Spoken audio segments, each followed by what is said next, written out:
Mais je peux vous dire sans me tromper que tous ceux qui maintenant se bousculent aux portes de Vemain, aux portes de Lumumba, ne sont peut-être pas les véritables sinistrés. Je respecte tout le monde, mais je peux vous garantir que ceux qui maintenant là se battent, se sont même installés, ont reçu les mousseaux, ont reçu des jetons, ils mangent depuis, c'est pas 4-5 jours. Je me dis bien que le gouvernement doit tirer attention. Je comprends que ce n'est pas facile. On échange, et l'autre côté, si on a habité, n'est pas habité comme ça, comme on a macaroni. Si on a vu la macaroni, est-ce que ma grandeur on a faut foufou. Vous salez bien les bokiti.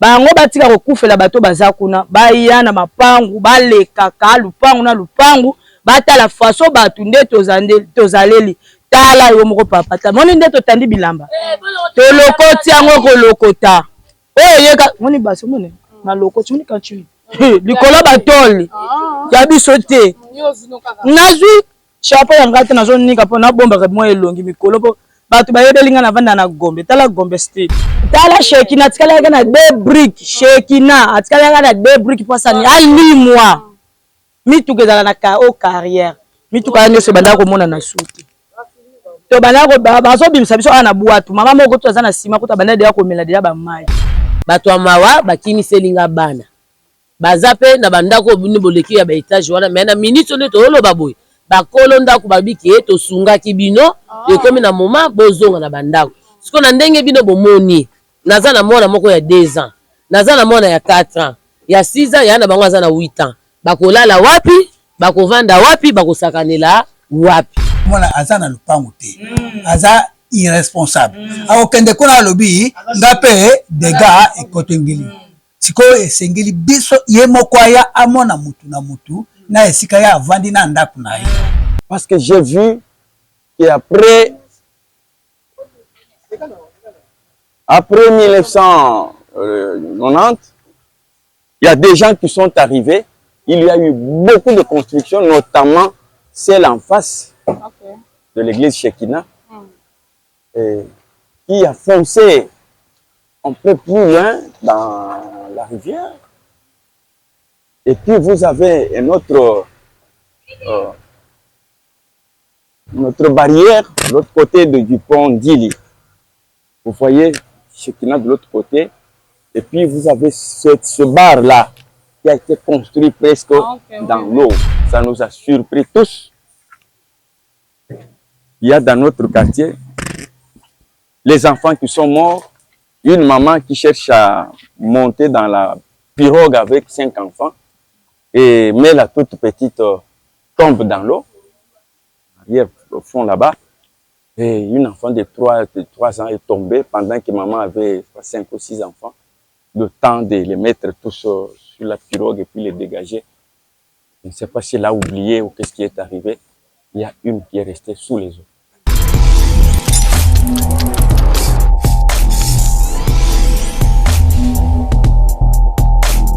Sango yo kutamno lelo babone fidèle chaîne biso tozomo na télévision boza tellement belle kolanda émission na mino suka masoka ndene sabino nga penser amboke na zana pona osala bino musala na kitaka sur terrain bipa iwapi makambo o roma sale makakande bo mona toza na rivière ya maya ndil o bipa iwapi sali ba inondation makasi to tozuba interview bino mo bo mona tozo keke ba interview ba maya etondi do ya pa mo de passer bana mingi kutu ba kufi bana msusu place o ke fande zate bato o baza a vraiment zo sa vraiment passe makasi pour na sima na ngande bo mona eze église Shekina ezo ekoti vraiment pe na mai yango moni ba inondation makasi zo salema batika vraiment mai moyen vraiment nzele lekezade parce que mai bakanga ngo te mai faut kotikela ngo nzela malamu po leka mais biso moto kitile sur le terrain boko mona façon nini o bandeko na biso ya debono abazo souffrir makasi bato ba memaki bango kuna na ba nini ba stade kuna eza bato boma o besengelaki bakende te bango baza vraiment awa na debono bazo souffrir et pour ça total na simatorozo ba image bomona ndenge nini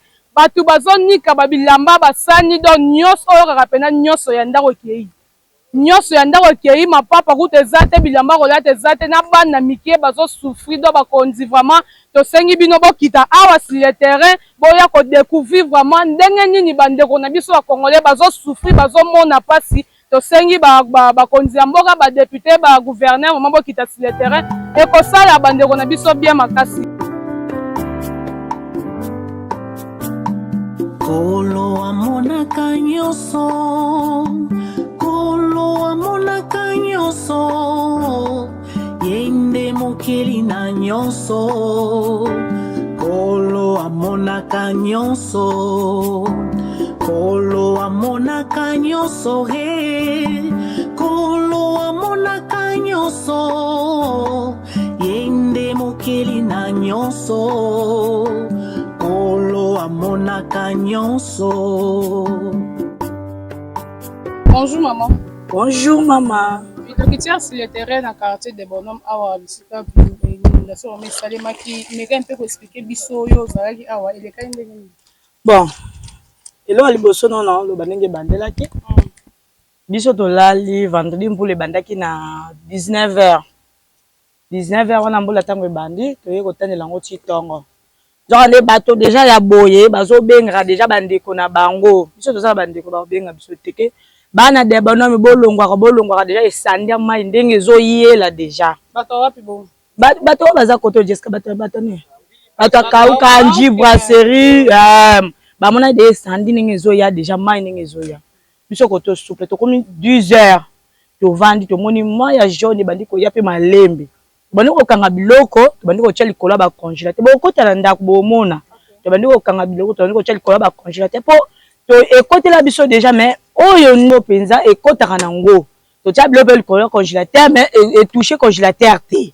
Mais tout penza to tia congélateur likolo ya mesa. Mais mayo ozolanda kaka. Et déborder. Papa ya biso kota lala likolo ba tole obitala. Tala mai place sukeli. Biloko nyonso na ba TV na nini tozite eloko te. Tine tozo kim saboto mona mai yesko na pression nyonso. Wuu. Tala nako kamwa. Wuu ta banda ko na biso nyonso ndenge komi. Mai na mai tozo na biso eloko te. Ba o etikali kaka ezaka ko tozo lokota na sama bele soki pe ya batu e. Tozo nika ka pour entendre to sa nini to zipa bolumbu. Tozo kamwa mai ya turo penza. Papa tati na katanda ko tokyo kota. Mai ezate me eloko nini. Bango bazo benga boke ko komisa bakombo. Toko kene ko komisa bakombo be komi ko wele neti nga utuliputa moko na salaki nango ekwe ngai. So na nazaka ne naza boye. Ba benga no ke komisa bakombo kuna. Awa ne changer to kebe to komisa bakombo boye eloko te. Siko na ebite ndenge babito ke ko komisa bakombo ko liango na mona ba macaroni. Siko to na ko vivre na macaroni na eske ndenge grandeur nga naza pe abo fo fufu. Siko grandeur ba chino to ya mindele. Bato vivre ka biso nyonso kwa mindele ba bandana ba ji. Sima nango monike a nettoyer na libumu. Siko biso to bandana maya tia rouge. Oma to chauffer libumu. Nde to ko landisa fufu na matembele twati pondu po wana ndeze bilie na biso ya mboka.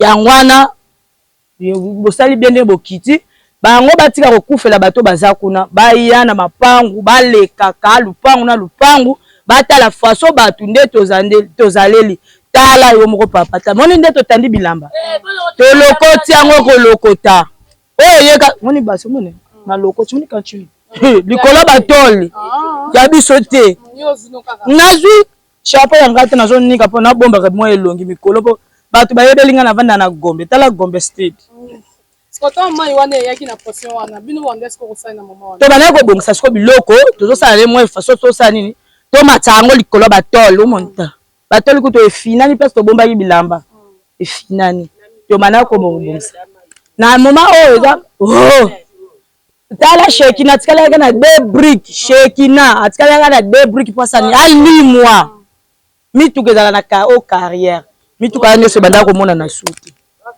to bana ko bazo bimisa biso ana buatu mama moko to azana sima ko to banda de ko mela de ba mai ba ye ko zo ide ko zo ba na 6e misuki na 6e miri 4e miri muta kufi na kati ya boutique na ye moko akufi ba loko tiende na se potopoto elati oko bana mike bana bwanda sa te bana de to kimi na bana na buatu ozui mwana otiena mukongo ozui moko otiena lipeka ozui moko tomboli boye boîte eye ebokoti na boîte bana ko kota lupango pa lupango pena ko lokota ka batu botika na bino bilamba biloko nyonso me bo wele bomo ya bana nde me bazoyo bageni ye bokili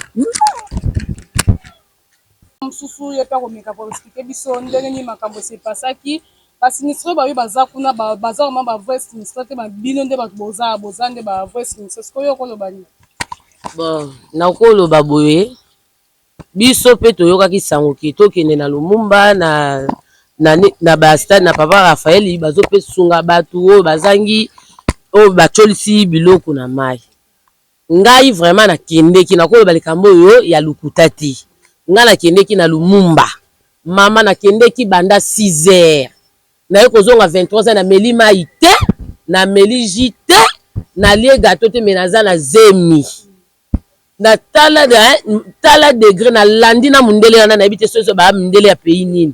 Na landi na bi papa na bandi de koyoka vertige. Bo pesa ngata mbetu ata mai ezate na tanda awa na lala po kuna na ndaku na zana esika ya kotia lokolo te. Mundele wana bengi bao kabola biloko kuna alobi ke awa tozaka na somme ya 360 personnes place ya kotia bango ezate. Mundele na bi pardon sunga na o baza awa na baza 6. Sunga na bango 6 wana baoyo batikala basunga ki ngai te. Tozu na sali nini na zongi na ngai. Nde boye kokuta nga liboso ya porte ya ndaku na nga. Bato ya mawa bakimiseli nga bana. Baza pe na bandako buni boleki ya ba etage wana mais na minute nde toloba boye. Bakolo ndako babiki tosunga ki bino ekomi na moment bozonga na bandako. Siko na ndenge bino bomoni. Naza na mwana moko ya 2 ans. Naza na mwana ya 4 ans. Ya 6 ans ya na bango aza na 8 ans. Bakolala wapi? Bakovanda wapi? Bakosakanela wapi? Tala pena nde tuzali. Naza na Nissan, ni kopo, ni lutu, ni moustique, bozwa ba moustique yango. Bakolala wapi? Tokokende wapi? Biso ba Congolais.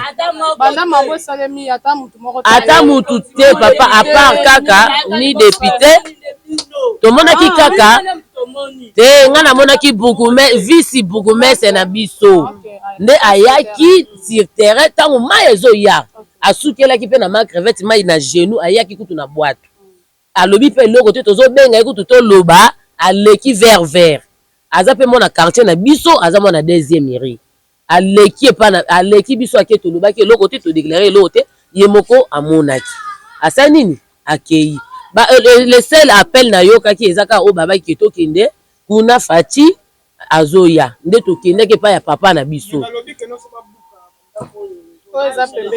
Bon to boyi te kobuka ngo biso nde to kobuka ou bien l'état nde muto koya atala po ya boye soki na minute otala likolo soki kiti lisusu papa to kokende wapi na minute toza ba fazer yo moko yebi ba Congolais so ba bengi ke kuna bazokabola loso na oyo ba ya solo no ya lukuta bakokende siko biso to vanzi a ba TV donc toza na eloko te nazo pesa bino permission bozo kota na ndaku botala ba image bozo ba image mai bimai ka lobi na butu nde tomoni mai yango bakonzi bakita ndeti ngai vraiment bakita na ide na nga na mayele na ngai bakita batala position ya bato baza na se bango nde baleki biso na mayele na mbongo bakoyeba solution bakozwela biso soka pesi ngai fufu lelo lobi mayeye nakokende lisusu wapi fufu nakosumba ngo ekosila balukela biso solution. Tokota na ndako totala ndenge inondation esalaki vraiment mai partout, il n'y a pas moyen d'entrer vraiment. Ça fait très mal. Vraiment. Dans ma quotidien, il n'y a pas moyen de recéder l'eau au congélateur, le mercredi, il mange à mercredi, donc ils arrivent vraiment scandale.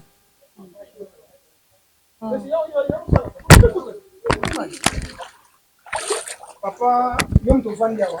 Yonde ko ndako awa. Olobi nini ndenge. Bon, ngai tellement que bana trouver na bango, balobi mingi, ngai ka bino moko bokoti. Bomoni évolution ndenge. Tilelo. Tilelo mercredi vraiment. Là ça là les Un message na mokonzi ya mboka esengeli aya kosunga biso akita ye moko te asuka kuna ndenge nini bato mosusu okomona te aza na lupango te bamosusu komona aza na lupango te aza irresponsable akokende kuna alobi nga mpe dega ekotengeli sikoyo esengeli biso ye moko aya amona mutu na mutu na esika ye avandi na ndako na ye olobi papa liboso asukaka kuna liboso ayaka mamu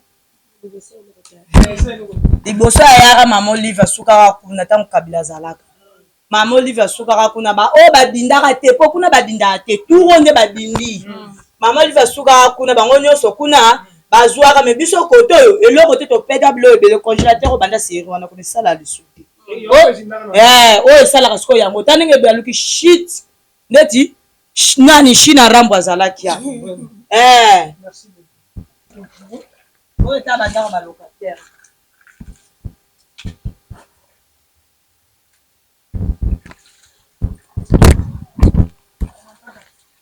awa koleki liboso awa mpe ndako dako voilà tozokontinue kaka kotala oyo ndako na yo donc nyonso vidi mai lelo mercredi me mai ezokontinue kaka na bana donc mwana akoleka ndenge nini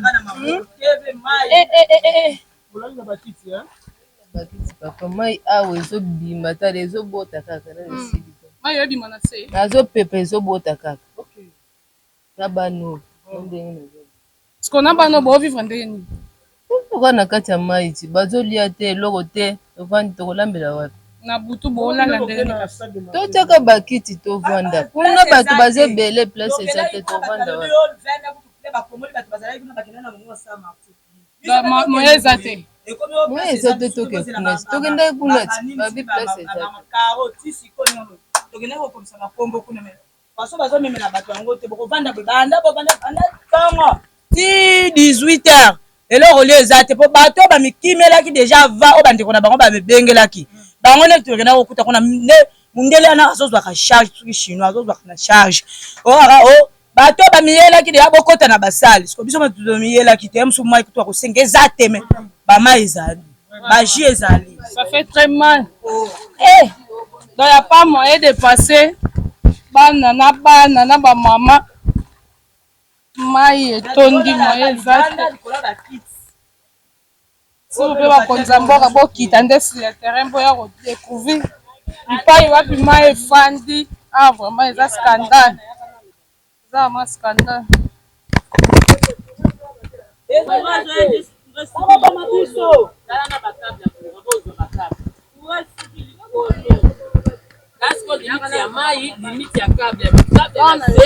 mai likolo toza mama po tosilisa papa bana balinga basala baexamen bana examen d'état awa bauniforme ekei bakaye ekei bana te na faible bakaye ekei sikoyo bakosala ndenge nini bameka mpe koexplike nanu baenseignant kuna bayeba mpe kocomprendre biso bapara mpo bana minito ata uniforme eza te bobondi da bokoti na bandako eza te bacour eza te bakaye eza te bayeba kocomprendre bana soki bakei bayeba kocomprendre elongo na ngana bakisaka yango wana sifi da bomoni bandeko ya basi balobi sifi bomoni quartier ndenge ezali. D'accord, merci beaucoup.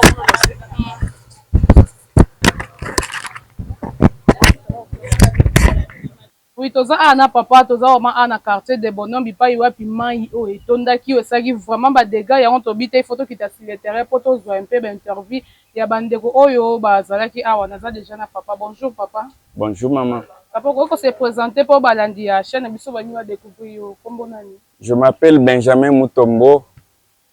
Je suis communicateur en santé au ministère de la Santé, au programme national de lutte contre le paludisme, PNLP. Merci je suis papa. habitant ici depuis 1990.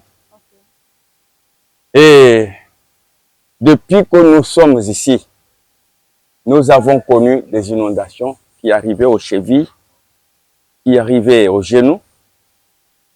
Et quand c'est très fort, ça pouvait arriver en dessous des hanches.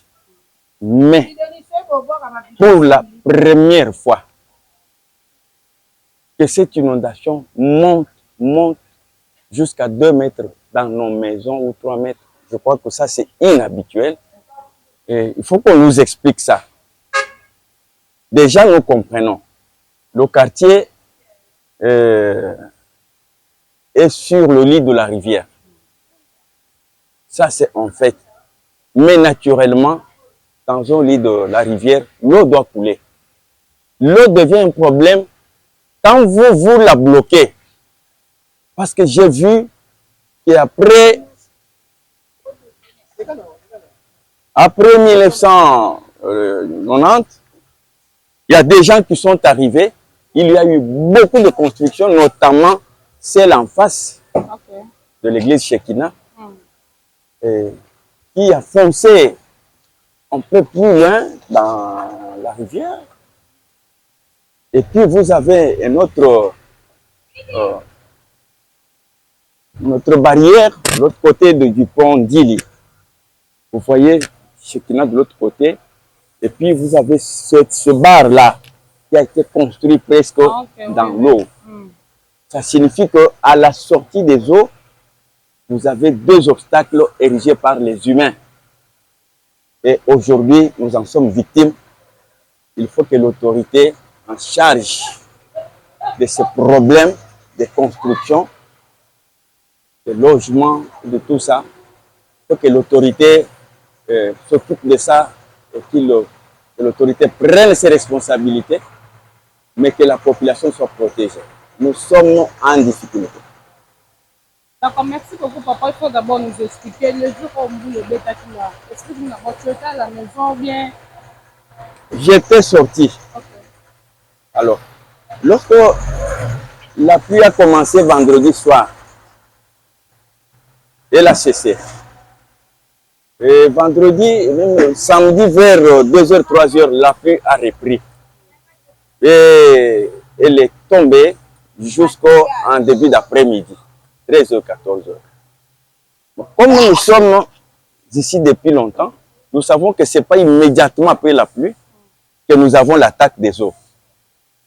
Nous savions que dans les heures qui suivaient, les eaux folles allaient venir. Effectivement, dans la soirée de samedi, les eaux sont arrivées à une vitesse inhabituelle. Ça nous a surpris tous. Il y a dans notre quartier les enfants qui sont morts, une maman qui cherche à monter dans la pirogue avec 5 enfants, mais la toute petite tombe dans l'eau, arrière au fond là-bas, et une enfant de 3 ans est tombée pendant que maman avait 5 ou 6 enfants, le temps de les mettre tous sur la pirogue et puis les dégager. Je ne sais pas si elle a oublié ou qu'est-ce qui est arrivé. Il y a une qui est restée sous les eaux. Donc nous avons perdu des vies humaines. Nous avons tout perdu, tout. Parce que cette pluie nous a surpris. Elle n'est pas venue à la vitesse habituelle. Elle avait une vitesse très accélérée. Ça signifie que en amont là-bas, dans le Congo central, il y avait beaucoup de précipitations. Okay.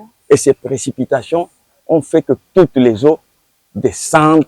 Mais en descendant, si le lit de la rivière Ndil n'avait pas de gros obstacles, je crois que les eaux n'auraient pas atteint le niveau qu'elles ont atteint aujourd'hui.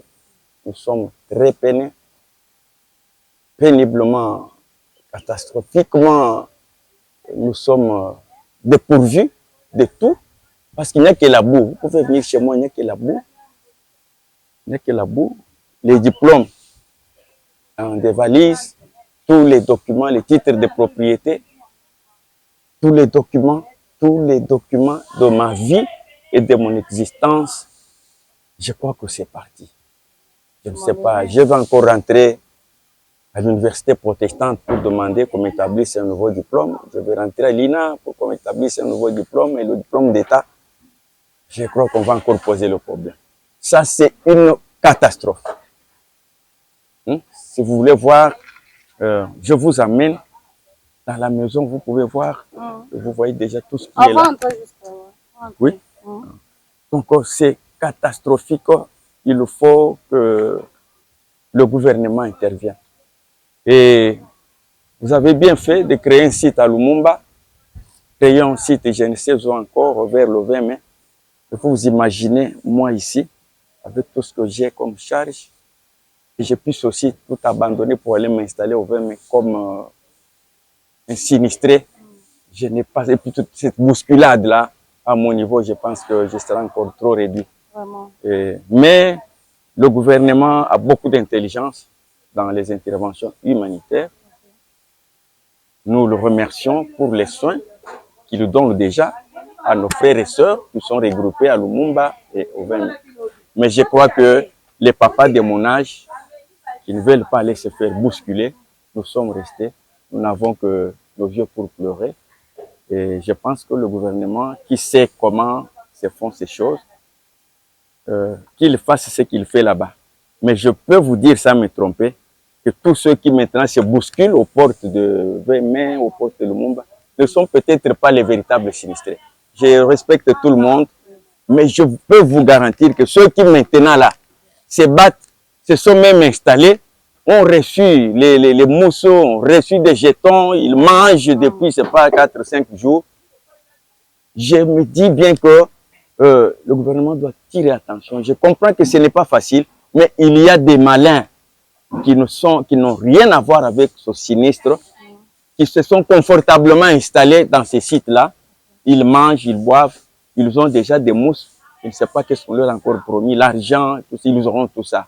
Mais je crois que les véritables sinistrés sont ceux que vous voyez ici, dans un silence. Nous sommes derrière tous les écrans. Vous ne nous verrez peut-être pas. Nous sommes ici. Il faut descendre petit à petit. Les véritables sinistrés sont blottis dans leur hangar. Vous avez les bottes. Si vous avez la possibilité de descendre encore là-bas, franchement, vous allez voir les véritables sinistrés. Ceux qui sont là, bravo. Mais je crois qu'il faudra maintenant qu'ils descendent sur le terrain pour trouver Papa Mutombo que je suis et comprendre que autant ils ont pris en charge ceux qui sont là, mais les véritables, peut-être je n'ai même pas assez de force pour aller me bousculer au 20 mai.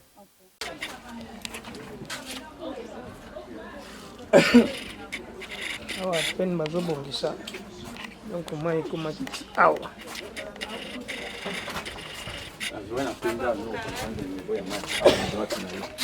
namoni niveau ya mai yango oyo c'est pénible biloko nyonso ebebi basaki ya bana classe bavalise mapapa et consort na congélateur na bacongélateur tout noyé. Papa pe awa komeka mpe koexplike biso po toza vraiment na rivière ya mai ya Njili pa iwa pe sali vraiment ba inondation. Papa se présenter na nous kombo nani? Ngai kombo na nga Papi Masale, naza na de bonhomme, na botami na de bonhomme pe na koli na de bonhomme. Totikala komona makambo oyo na de bonhomme awa te. Mais tomoni événement moko oyo biso tokana te. Mai est traversé jusque na avenue Lumière. Tozaki na moyen ko vivre te. Mai oyo régie des eaux asala pont moko na ba chinois ba boka ba biloko et sala neti pont mai e mata. C'est pourquoi biso tozo subir ba conséquences ya inondation na bango. Tant bazo construire deuxième pont parce que premier pont ya président Mobutu ezalaka boyete. Deuxième pont de eye ko sala biso to koma na niveau oyo to komi nango. Tala ndenge na sali. Tolaka na ndako tolaka libanda. Mai ezo déranger biso. To perdre presque biloko nyonso tout oyo biso ya malamu to somba na vie. To perdre yango à cause ya régie des eaux na ba chinois oyo basalaki musala nyonso tout oyo tozomona. Tozo regretter makasi. Et puis ne toza to moniteur assistance moko te ya gouvernement na de bonhomme. Tandis que ba commune mususu basani ni ba kei biso na de bonhomme ma crevette avenue ma crevette 16e rue to moni eta mutu moko te tozo souffrir tozo la te eloko moko te mama to moni député te ata document ça biso batete to moni ete na de bonhomme tala ndenge na zali papa tala nga malamu ndenge na zali omoni na zali tozo vivre malamu te tozo na difficulté to la ka libanda parce que mai ezala bandaku passe ezali osomona tozo na pasi Ok, mais merci. papa babi eza nini oyo ya Shekina nde moto ekotaki na mai yango omoni mai vraiment emati esali basandi boye epuis na baro bafungoli pembeni wana ekoti na non biso tomoni yango te mai ntango eyaka tomona nanu mai ya boye te ngai banda na botama naza na 48 ans namona nanu mai ya boye te na debonome na matete maintenant komona mai ya boye tomona yango te nayebi te soki eza cause ya Shekina to ya bari soki nini te nayebi te mais shiti wana nde shiti wana régime ezo nde ezokoze biso bato na kati ya commune ya Matete awa eloko nini osenga bakonzi ya mboka basala mais papa mama batala biso tozo souffrir tala ndenge nazali botala ndenge nazali nalalaka libanda banda samedi ti lelo toza le mardi nalalaka libanda naza na place ofanda te. Ok, merci beaucoup.